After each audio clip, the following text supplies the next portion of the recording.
Ladies and gentlemen, for those of you that have been watching my reviews for these many decades, probably realize immediately that tonight's lesson plan is a film that, under normal circumstances, would raise my ire to the point of having your loved cinematic professor screaming and yelling about the radical agendas in movies and what have you. And this movie certainly has everything. It is a tale from a very feminist point of view, which is more than one strike against it as far as your professor is concerned. And it is told in a way that naturally promotes female, denigrates male, and presents cultural norms which have come to be accepted as demonic in the patriarchy of society. So this one came up to bat with, two strikes already against it, maybe two plus strikes against it. So why do I bring this all up? Well, because writer director Kelsey Taylor has actually managed, despite all of those bad mores, to put together a pretty decent film. All those things against it, and I had some fun watching this. Cinematic class is about to begin, and your professor is it.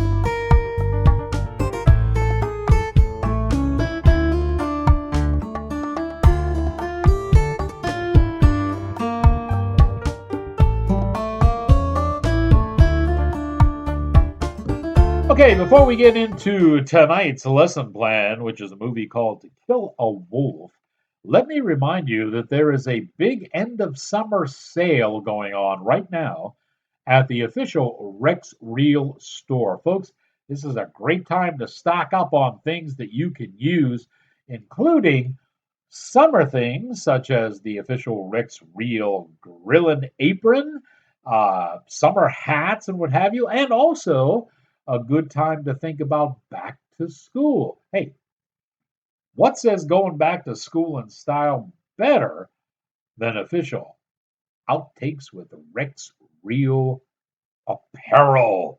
Yes, style and profile in your classroom. People say, "Ooh, what is that? Where did you get that?" And right now, there's a 40% sale going on at the official Rex Real store. Check it out today. So, greetings, salutations, and other sundry affair. I am your cinematic professor and purveyor of truth in movies. And the truth about tonight's lesson plan is that by all of my governing protocols, this movie should end up on the trash heap. But just the opposite. And I have to give kudos to Kelsey Taylor, who wrote and directed this. She has managed to put together a feminist version of Little Red Riding Hood, which is actually, and it's kind of interesting because normally when we have adaptations of Little Red Riding Hood, it is basically a werewolf movie, and what we have when that story is adapted is generally a horror film. This one is a social justice. That's even hard for me to say those words. Film, and tonight's lesson plan is called "To Kill a Wolf." Now, we start off with the feminist agenda right away with the wolf. The wolf is not a werewolf, and it's certainly not, a wolf trying to get grandma's niece or what have you. What what actually the wolf is the old saying, a wolf in sheep's clothing. and it was generally used as a man who came to be a very gentlemanly and very chic, suave, and debonair, and yet somehow managed to be this molester of women. And in that context, that is where the wolf comes in. So our main characters in this story, Ivan Martin plays Jonah, and Madison Brown plays Danny. These two characters are the Little Red Riding Hood and the huntsman in the story.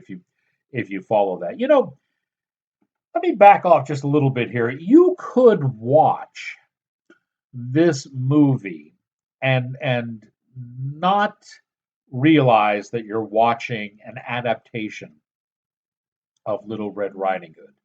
It is enveloped with enough modern tropes that the fairy tale elements are masked well.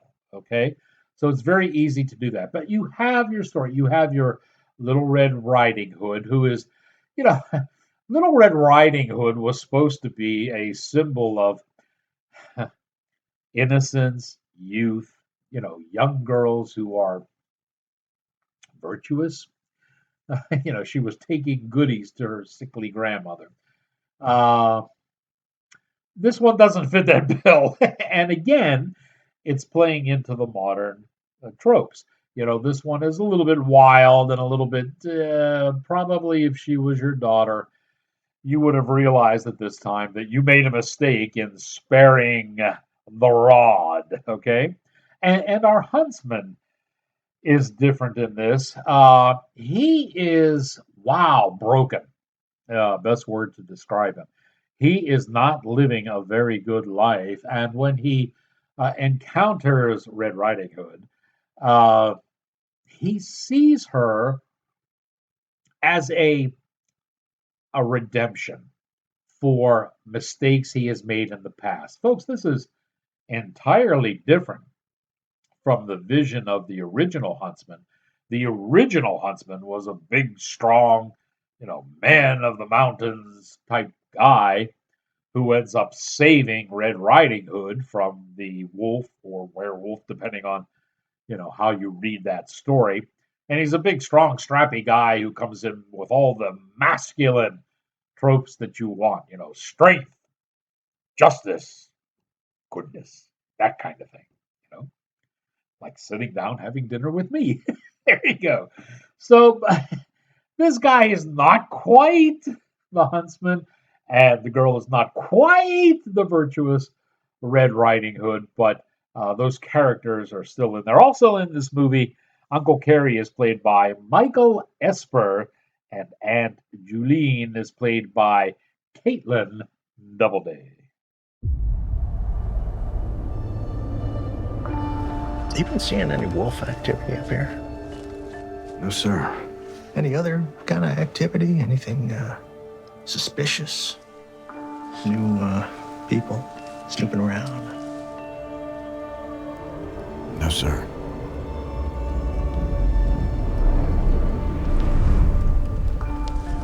So how'd you end up half dead in the woods?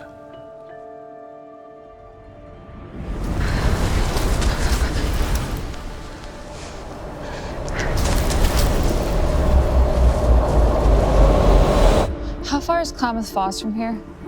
It's a long ways, that's far.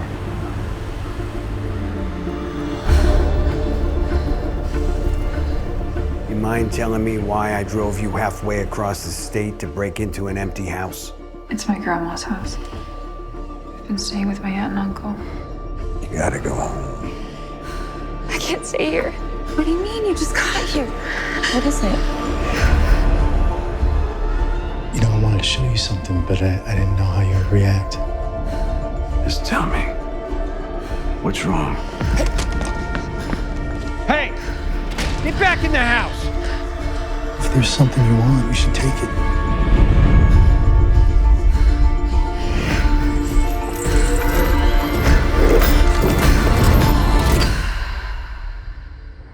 This isn't something that we can talk about.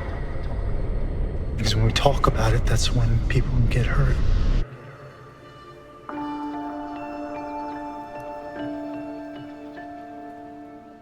For some reason, this movie is cut in a 4:3 ratio, and I don't know why. That's the old TV ratio. Some films have done this, but with technology advancing the way it is, a 16:9, high def 1080 is pretty much standard quo right about now. In fact, in order to shoot in a 4:3 cut, you have to do one of two things. You either have to use equipment that is so dated, I'm surprised anyone could even process it, or two, you have to spend more money in order to cut it in that fashion. And it doesn't lend itself uh, primarily to, unless the main purpose was A, to just devote this strictly to TV, or B, to make this movie solely for streamers. The movie is put together in chapters, and I have to admit that I like that. I like when that's done. It provides a nice little break in the movie, and there's 4 chapters in this one, and it divides things up nicely. Behind the camera, we have our editor, who is Dawson Taylor, and our director of photography is Adam Lee. And as I had mentioned earlier, writer director was Kelsey Taylor. And I I can't say enough about this woman. She's really done a good job. She managed to make me make it to the end of this movie first off without shutting it off after 30 minutes and presenting all this feminist propaganda BS. And she did it in a rather interesting fashion. So, hey, when you win, you win. And this one won. So, all told, and a good wrap up here, To Kill a Wolf is a modernized tale of Red Riding Hood, but it's a tale told through the warped mentality of a woman's mind. Somehow, though, Kelsey managed to pull this off because I enjoyed watching it. And now that you have learned what you have learned, here endeth your lesson.